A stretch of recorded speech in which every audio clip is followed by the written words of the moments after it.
Hello friends, welcome to the ISNA e-medical classes. Today we will discuss about national nutritional programs. First we will discuss about the National Iodine Deficiency Disorder Control Program. इसको हम short में NIDDCP भी बोलते हैं. Iodine is essential micronutrient required daily 100 to 150 microgram for normal human growth and development. Iodine जो होता है ये एक essential micronutrient होता है. ये जो हमारी डेली के डाइट में ये 100 to 150 माइक्रोग्राम जो है वो नॉर्मल ग्रोथ एंड डेवलपमेंट के लिए रिक्वायर्ड होता है. Deficiency of iodine can cause physical and mental retardation, cretinism, abortion, stillbirth, deaf, mutism, squint and various types of goitre. अगर हमारी डाइट के अंदर जो आयोडीन है अगर वो डेफिशिएंट हो जाता है तो ये बहुत सारी प्रॉब्लम्स कॉज करता है, जैसे कि physical and mental retardation cause कर सकता है, क्रिटिनिज्म जो डिसऑर्डर है वो हो सकता है, अबॉर्शन जो है वो हो सकता है, बर्थ पे जो है वो डीफ और म्यूटिज्म जैसा हो, जो बेबी होता है वो डीफ और म्यूटिज्म बॉर्न हो सकता है, जो बच्चा है वो स्क्विंट हो सकता है, या फिर जो बड़े लोग हैं वो भी स्क्विंटिंग की प्रॉब्लम से सफ़र कर सकते हैं, और जो पर्सन है उसको वेरियस टाइप ऑफ ग्वाटर जो डिजीज़ कंडीशन है वो हो सकती हैं. As per survey found that out of 414 districts surveyed in all the 29 state and 7 union territories, 337 districts are endemic. जब सर्वे किया गया तो ये पाया गया कि 414 जो डिस्ट्रिक्ट थे जिनको सर्वे किया गया उनमें जो 29 स्टेट से और 7 यूनियन टेरिटरीज और 337 डिस्ट्रिक्ट ऐसे थे जो कि इंडेमिक थे. मतलब जो इंडेमिक क्या था, जहाँ पे नेशनल आयोडीन जो ये आयोडीन वाले जो ग्वाटर जो डिजीज़ है उससे ये सफ़र कर रहे थे. Where the prevalence of iodine deficiency disorder is more than 500, और जो उसका प्रिवलेंस रेट देखा गया वो कितना था, मोर देन 5% था वहाँ का prevalence rate. National goitre control programme NGCP came into the action in 1962. जब ये इतना ज़्यादा जो रेट था वो कंटिन्यूसली इंक्रीज़ हो रहा था तो नेशनल ग्वाटर कंट्रोल प्रोग्राम इसकी वजह से 1962 में स्टार्ट किया गया. In August 1992 the national goitre control programme was renamed as national iodine deficiency disorder control programme. जब 1992 अगस्त में आ गया इस प्रोग्राम को फिर से रिवाइज़ किया गया और प्रोग्राम का जो नाम था वो नेशनल ग्वाटर कंट्रोल प्रोग्राम से बदल के क्या रख दिया गया, national iodine deficiency disorder control programme इसको रख दिया गया. It is view of wide spectrum of iodine deficiency disorder like mental and physical retardation, deaf, mutism, cretinism, stillbirth, abortion. ये प्रोग्राम क्यों चलाया गया, क्योंकि जो ग्वाटर जो डिजीज से सफ़र कर रहे थे उसकी वजह से जो पर्सन है मेंटल फिजिकल रिटार्डेशन ना हो, डीफ म्यूटिज्म ना हो, उनके अंदर क्रिटिनिज्म जो है उसका सफ़र ना करें, उससे स्टिल बर्थ जो है वो मतलब बर्थ से जो है वो कंजेनाइटल डिफॉर्मिटी और अबॉर्शन से उनको सफ़र ना करना पड़े. इस वजह से इसको जो है डिसऑर्डर से प्रिवेंट कराने के लिए इस प्रोग्राम को स्टार्ट किया गया. The goal of this programme के गोल क्या थे आयोडीन डिफिशियंसी कंट्रोल प्रोग्राम के, to bring the prevalence rate of IDD to below 5% in the country. जो पर्सन जो थे आयोडीन डिफिशियंसी डिसऑर्डर से सफ़र कर रहे थे उसका जो प्रिवलेंस रेट था उसको 5% से कम करना था. To ensure 100% consumption of adequately iodised salt 15 ppm at the household level. जो और ये भी इंश्योर करना था कि जो 100% कंजप्शन है जो पर्सन है वो आयोडाइज सॉल्ट जो है वो 15 ppm ले रहे हैं कि नहीं ले रहे हैं, और वो भी किस लेवल पे देखा गया, हाउस होल्ड लेवल पे, मतलब घरों के लेवल पे ये देखा गया कि जो पर्सन है वो 100% आयोडाइज सॉल्ट का कंजप्शन कर रहे हैं, जो कि कितना होना चाहिए, 15 ppm. Next one, the objectives of this program was the National Iodine Deficiency Disorder Control Program is implemented in order to prevent, control and eliminate these disorder. इस प्रोग्राम का ऑब्जेक्टिव क्या थे, जो ये डिसऑर्डर थे, क्रिटिनिज्म हो गया, ठीक है, जो बच्चा जो था स्टिलबर्थ से वो कंजेनाइटल डिफॉर्मिटी के संग पैदा हो रहा था, ठीक है, तो ऐसी जो चीज़ें ग्वाटर वगैरह जो है ये चीज़ें ना हो, जस्ट बिकॉज ऑफ दैट ये प्रोग्राम जो उनसे प्रिवेंट करने के लिए स्टार्ट किया गया और इन डिसऑर्डर को एलिमिनेट कोऑर्डिनेट करने के लिए स्टार्ट किया गया। To provide assistant to the states for setting up IDD iodine deficiency disorder cell and IDD monitoring laboratory for ensuring quality control of iodise salt and for monitoring urinary iodine. इस जो ये IDD iodine deficiency disorder था, इनके लिए एक particular setting हो state level पे, और एक सेल जो हो वो लेबोरेटरी सेल जो हो उस लेवल पे हो जहाँ पे आयोडीज जो सॉल्ट है वो लोगों को मिल सके, और जो वहाँ पे जो टेस्टिंग है आयोडीन मॉनिटरिंग की वो यूरिन के अंदर की जा सके, उनका भी जो इनके लिए स्टेट लेवल पे असिस्टेंट प्रोवाइड करना इस प्रोग्राम का मेन ऑब्जेक्टिव था। Next one is strategies of this program. Providing iodized salt in the endemic areas through iodine subsidy was the key strategy for control of goiter under this program. इस programme की strategies क्या थी? जो person है उनको iodine salt की जो subsidy है वो प्रोवाइड कराई जा सके घर, जैसे अभी हमारे यहाँ पे एलपीजी गैस की जो है वो सर्विस प्रोवाइड कराई जाती है डोर टू डोर, ठीक है, ऐसे ही सब्सिडी जो है वो आयोडाइज सॉल्ट की प्रोवाइड कराई जाए डोर टू डोर। तो इस प्रोग्राम की ये मेन स्ट्रेटजी थी। नेक्स्ट वन पॉलिसी इस प्रोग्राम के अंदर क्या हो, चलिए। On the recommendation of central council of health in 1984 the government took a policy decision to iodate the entire edible salt in the country by 1992। 1984 में एक policy आई जिसको सेंट्रल काउंसिल ऑफ हेल्थ ने दिया। उस पॉलिसी के अंदर ये decision लिया गया कि जो पर्सन है वो 1992 तक जो ये आयोडाइज सॉल्ट है वो सबको मिल सके, मतलब ये खाने में जो एडिबल सॉल्ट जो होता है वो आयोडाइज सॉल्ट वो सबको मिले। The programme started in April 1986 in a phase manner. इस प्रोग्राम को फेज मैनर के अंदर 1986 में स्टार्ट कर दिया गया। To date the annual production of iodated salt in our country is 65 lakh metric tons per annum. इस प्रोग्राम के अंदर, इस पॉलिसी के अंदर जो 65 लाख मेट्रिक टन्स जो पर एनम था आयोडाइज सॉल्ट जो था वो प्रोडक्शन हो रहा था उसका। अचीवमेंट क्या किया इस प्रोग्राम ने? Over the year the total goitre rate in the entire country is reduce significantly. जो ग्वाटर का रेट था वो रिड्यूस हुआ significantly. Production of iodise salt in the country reach to 65.00 lakh MT which is the adequate to meet the requirement of population. और जो iodise salt का production था वो इंक्रीज होकर 65 लाख एम्प्टी तक पहुंच गया, और जो कि कितना था, एक एडिक्वेट अमाउंट ऑफ रिक्वायरमेंट जितना हमें रिक्वायर था उसके लिए वो एडिक्वेट अमाउंट ऑफ प्रोडक्शन था। नेक्स्ट वन, इस प्रोग्राम में अब नर्सेस के रोल क्या है? इसमें असेसमेंट करना है जो भी पर्सन है जिसको भी सफ़र कर रहा है वो डिजीज कंडीशन से, उसमें आयोडीन की डिफिशिएंट है कि नहीं है उस चीज़ के रिगार्डिंग उनका असेसमेंट करना है। Identify the children from school with sign symptom. बच्चों और बड़े लोगों में साइन सिम्टम्स प्रेजेंट हैं, डिफिशियंसी है कि नहीं है, उसके साइन सिम्टम्स को आइडेंटिफाई करना है। एडिक्वेट सप्लाई आयोडीन सॉल्ट की हो रही है कि नहीं हो रही, केसेस जो है उनको मॉनिटर करना है। Plan and organise health education. जो पर्सन है, जो कम्युनिटी, फैमिली और जो इंडिविजुअल है उनको हेल्थ एजुकेशन प्रोवाइड किया जा सके regarding to the iodised salt कि हमारी डाइट में वो कितना रिक्वायर्ड है, ये करना मेन रोल है नर्सेज का। क्रिएटिंग द अवेयरनेस प्रोग्राम, लोगों को तक पहुंचाना कि हमारी डाइट में आयोडाइज सॉल्ट कितना इंपॉर्टेंट है, उसके लिए अवेयर करना। Educate public about importance of proper storage of iodise salt. और जो पब्लिक जो है उसको अवेयर करना कि आयोडाइज सॉल्ट जो है हमारे लिए कितना इम्पॉर्टेंट है, उसको हमारे घर में स्टोरेज होना चाहिए प्रॉपर, ये एजुकेट करना नर्सेस का मेन रोल है। Advocate house hold consumption. Advocate करना कि हाउस होल्ड कंजप्शन हो रहा है कि नहीं हो रहा, मतलब घरों में जो है वो आयोडीन सॉल्ट जो है वो यूज़ हो रहा है कि नहीं हो रहा, और to maintain the record regarding the iodised salt और फर्दर डिजीज कंडीशन, और वहाँ का जो भी रिकॉर्ड कंडीशंस है, कितने लोग सफ़र कर रहे हैं या फिर लोग आयोडीन सॉल्ट का कंजप्शन कर रहे हैं कि नहीं कर रहे हैं, रिगार्डिंग टू दिस कंडीशन पर जो नर्स है वो हेल्थ रिकॉर्ड भी मेंटेन करती है। Next one, weekly iron and folic acid supplementation. ये दूसरा प्रोग्राम है हमारा। The ministry of health and family welfare has launch the weekly iron and folic acid supplementation programme. जो ministry of health and family welfare ने इस iron और folic iron and folic acid supplementation programme को introduce किया, मतलब launch किया। It's for meeting the challenge of high prevalence and incidence of anaemia amongst adults girl and boys. इस programme का क्या मेन रोल था? जो पर्सन जो है, जो गर्ल्स है, एडल्ट्स गर्ल्स हैं और जो बॉयज़ हैं, उनमें अनीमिया जो है वो ना हो।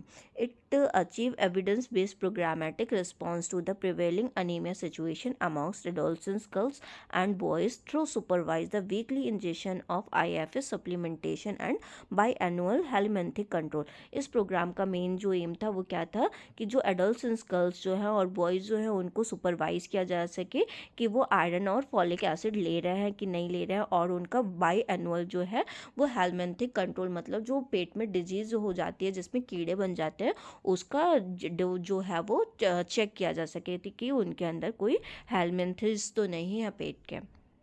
And next one, the long-term goal is to break the integration cycle of anemia.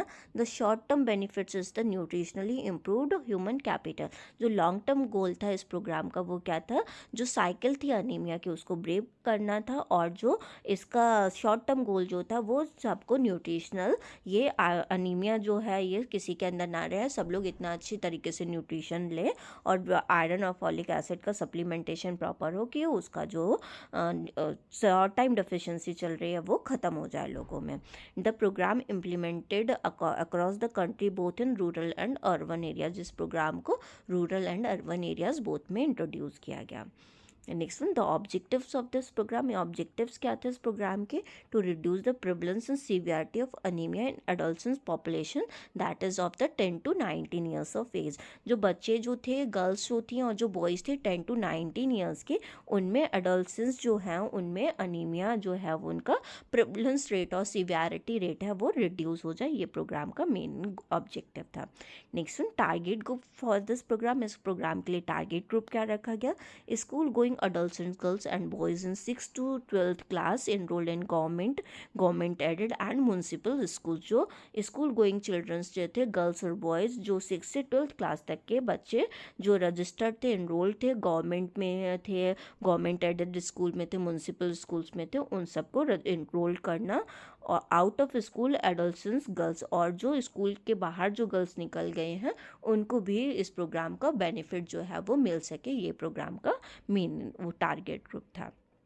Next one, intervention of this programme. Intervention क्या है, weekly iron and folic acid programme की administration of supervised weekly iron folic acid supplement of 100 mg elemental iron and 500 microgram folic acid using a fixed day approach। जो weekly iron और folic acid का supplementation है वो 100 microgram elemental iron दिया जा सके और 500 माइक्रोग्राम जो है वो फॉलिक एसिड जो है वो लोगों तक पहुंचाया जा सके, जो कितने एज ग्रुप के हैं, जो 10 to 19 ईयर के एज ग्रुप के हैं। Screening of target group of moderate severe anaemia and referring these cases to appropriate health facilities. और वो जो टारगेट ग्रुप्स हैं जो 10 to 19 ईयर्स के गर्ल्स और बॉयज़ जो एडोलसेंस हैं उनका देखना है, उनका स्क्रीनिंग करना कि उनको एडिक्वेट हेल्थ फैसिलिटीज़ मिल रही हैं, कि कोई बच्चा जो है वो आयरन एंड फॉलिक एसिड की डिफिशिएंसी से सफ़र तो नहीं कर रहा। Biannual deworming albendazole 6 month apart for control of helminthic infestation. और इस प्रोग्राम का मेन एम ये भी था, जो बाईएनुअल एल्बेंडाजोल है जो एंटी हेलमिंथिक ड्रग होती है वो 400 mg जो बच्चे हैं उनको प्रोवाइड कराई जा सके, जिसके वजह से उनके पेट के अंदर कीड़े ना पड़े। information and counseling for improving dietary intake and for taking action for prevention of intestinal worm manifestation।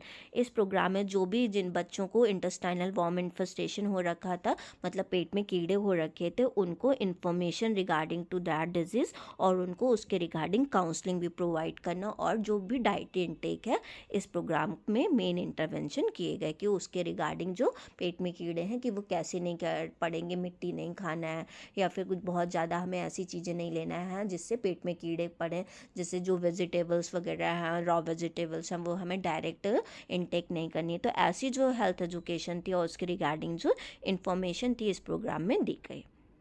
Next one, current status. इस प्रोग्राम का करंट स्टेटस क्या है, the programme has been rolled out in all state and union territories. इस programme को all over state और union territories में चलाया गया अभी तक। द programme cover 11.2 crore beneficiary including 8.4 crore in school and 2.8 crore out of school beneficiary. ये प्रोग्राम जो कवर करता है वो 11.2 करोड़ बेनिफिशियरी को इंक्लूड करता है, जिसमें जो बेनिफिशियरी है वो 8.4 करोड़ जो बेनिफिशरी हैं वो स्कूल्स में रहते हैं, एंड जो 2.8 करोड़ हैं वो पढ़ के निकल चुके हैं, फिर वो आउट ऑफ स्कूल जो बच्चे हैं उनको लिया गया और इसमें वो बेनिफिशरी है, मतलब ये इस प्रोग्राम का वो बेनिफिट ले रहे हैं।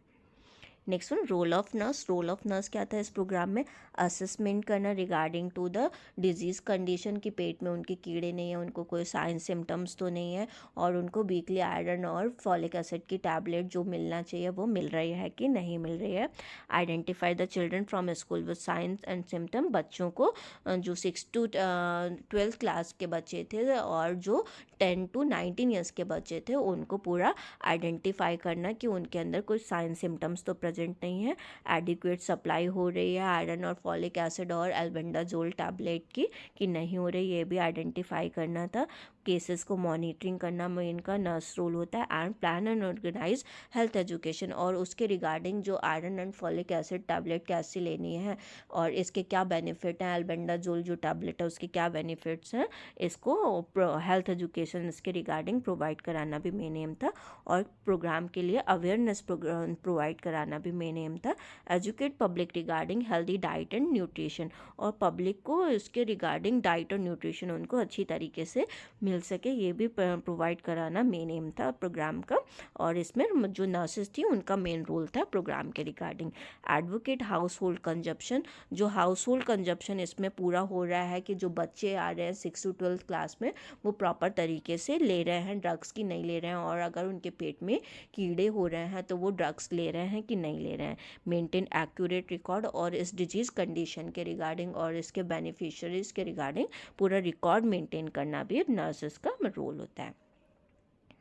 Next one, other nutritional programme. Other nutritional programme में फर्स्ट वन है हमारा applied nutrition programme. Applied nutrition programme क्या है? The applied nutrition programme was introduce as a pilot scheme in Odisha in 1963। जो ये अप्लाइड न्यूट्रिशन प्रोग्राम है इसकी ये as a pilot scheme Odisha में सबसे पहले ये 1963 ईयर्स में चलाया गया। पायलट स्कीम क्या होती है? मतलब ये पहले एक स्मॉल लेवल पे इसकी टेस्टिंग की गई, तो एज ए सैम्पल इसको ये फर्स्ट स्मॉलर सैंपल इसका लिया गया कि ये प्रोग्राम अगर हम चला के देखते हैं उसके बाद में इसको हम पूरा जो कंट्री में होगा वो अप्लाई कर देंगे। तो जो पायलट सैंपल लिया गया वो कौन सा वो था स्टेट उड़ीसा में लिया गया, और कौन सी ईयर में लिया गया? In the year of the 1963, which later on extended to Tamil Nadu and Uttar Pradesh. इस प्रोग्राम को बाद में एक्सटेंड कर दिया गया। वो कहाँ एक्सटेंड किया गया? तमिलनाडु एंड उत्तर प्रदेश में। ऑब्जेक्टिव्स क्या थे इस प्रोग्राम के? Promoting production of protective food such as the vegetable and fruits, और इस प्रोग्राम का जो मेन ऑब्जेक्टिव था वो प्रोटेक्टिव फूड प्रोवाइड कराने थे जैसे कि vegetable and food for the target group. Ensure that their consumption by pregnant and nursing mother and children, और ये इंश्योर करना था कि प्रेग्नेंट मदर, नर्सिंग मदर और चिल्ड्रन है वो इसका जो पूरा कंजप्शन कर रहे हैं कि नहीं कर रहे हैं। During 1930-73 it was extended to all state of the country. In the year of the 1973 इस प्रोग्राम को पूरे इंडिया में पूरे स्टेट में इसको ऑल ओवर द स्टेट इसको इंडिया में अप्लाई कर दिया गया। Next one, a special nutrition program. A special nutrition program. The program was launched in the country in the year of the 1970 to 1971. इस प्रोग्राम को जो लॉन्च किया वो 1970 और 71 में इसको लॉन्च किया गया। ऑब्जेक्टिव्स क्या थे इस प्रोग्राम के? To improve the nutritional status and health status of children in the age group of the 0 to 6 year. इस प्रोग्राम का जो मेन एम था, जो एज ग्रुप था 0 to 6 ईयर में उनका जो उनको ये न्यूट्रिशनल और इम्प्रूव कर सके, उनका हेल्थ स्टेटस जो है वो इम्प्रूव हो सके, इस प्रोग्राम का मेन ऑब्जेक्टिव था। It provide supplementary feeding about 300 calories and 10 grams of protein to preschool children. इसके प्रोग्राम का मेन एम जो था वो 300 कैलोरीज और 10 gram of protein preschool children को मिले, and about to 500 calories and 25 grams of protein to expect at nursing mother for 6 days at a week. ठीक है, और जो 500 कैलोरीज है और 25 ग्राम ऑफ प्रोटीन है वो नर्सिंग मदर्स को मिले, और वो कम से कम कितने दिन के लिए मिलनी चाहिए? 6 days और ए वीक उसको कंटिन्यूस मिलनी चाहिए। Next one balwadi nutrition programme. Balwadi nutrition programme क्या है? The balwadi nutrition programme is a health care and education programme launched by the government of India. जो बालवाड़ी न्यूट्रिशन प्रोग्राम है इसको हेल्थ केयर और एजुकेशन प्रोग्राम है, इसको गवर्नमेंट इंडिया ने लॉन्च किया। This provide food supplement at balwadi to children of the age group of 3 to 6 year in rural areas. ये जो प्रोग्राम है ये 3 to 6 ईयर के बच्चों को ये पूरा फूड सप्लीमेंटेशन जो है बालवाड़ी जो ग्रुप के बच्चे हैं उनको 3 to 6 ईयर एज के जो बच्चे हैं रूरल एरियाज में उनको पूरा सप्लीमेंटेशन प्रोवाइड करना इस प्रोग्राम का मेन एम था। This programme was started in the year of 1970 under the department of social welfare government of India. इस प्रोग्राम को कब स्टार्ट किया? इस प्रोग्राम को 1970 में स्टार्ट किया गया और इस प्रोग्राम को किसने स्टार्ट किया? इसको department of the social welfare और गवर्नमेंट ऑफ इंडिया ने स्टार्ट किया। नेक्स्ट वन किशोरी शक्ति योजना। किशोरी शक्ति योजना में अडोलसेंस गर्ल एम्पावरमेंट स्कीम, इसको इंग्लिश में हम बोलते हैं adolescent girl empowerment scheme. It is a scheme initiated by ministry of women and child development of India. इस प्रोग्राम को जो स्टार्ट किया गया वो ministry of women and child development in India में इसने स्टार्ट किया। ये मिनिस्ट्री जो ICDS प्रोग्राम है हमारा इंटीग्रेटेड चाइल्ड डेवलपमेंट स्कीम उसको भी ये कवर करती है। It is implemented by the government of Odisha for juvenile girls aged 11 to 18 under the integrated child development service government program। इस प्रोग्राम को जो गवर्नमेंट ऑफ उड़ीसा ने जो जुवेनाइल गर्ल्स थी उसको 11 to 18 ईयर्स की जो गर्ल्स थी वो जो इंटीग्रेटेड चाइल्ड डेवलपमेंट सर्विसेज जिनको देनी मतलब इसी प्रोग्राम के अंदर में इसको स्टार्ट किया। मतलब जो ICDS प्रोग्राम था वो गवर्नमेंट ऑफ उड़ीसा ने ICDS प्रोग्राम के अंदर ही इसको जो 11 to 18 ईयर्स की जो जुवेनाइल गर्ल्स है उनके लिए स्टार्ट किया। Its goal to empower adolescence girl to motivate them to be self reliant. इसका जो मेन गोल था वो क्या था? जो गर्ल्स हैं वो एम्पावर हो सके, उनको मोटिवेट किया जा सके और उनका स्टडीज़ में हेल्प किया जा सके, असिस्ट किया जा सके। वोकेशनल हो वो अपना जो ऑक्यूपेशनल है वो उनको मिले जो परफेक्ट है। प्रमोट हेल्थ केयर, उनकी हेल्थ जो है वो प्रमोट की जा सके। Give them exposure to society for gaining knowledge, और उनको सोसाइटी में जो गेन नॉलेज है वो कर सकें so that they can grow into the responsible citizen, जिसकी वजह से वो एक अच्छी सिटीजन बन सकें। इस प्रोग्राम को ये गोल था इस प्रोग्राम का मेन जो था वो जो है वो गर्ल्स जो है वो एम्पावर हो सके, चाहे वो न्यूट्रिशनल हो, चाहे वो हेल्थ के उससे हो, चाहे वो स्टडीज़ के उससे हो, और वो चाहे वो वोकेशनल के उससे हो। गर्ल्स को एम्पावर करना इस प्रोग्राम का जो मेन एम था।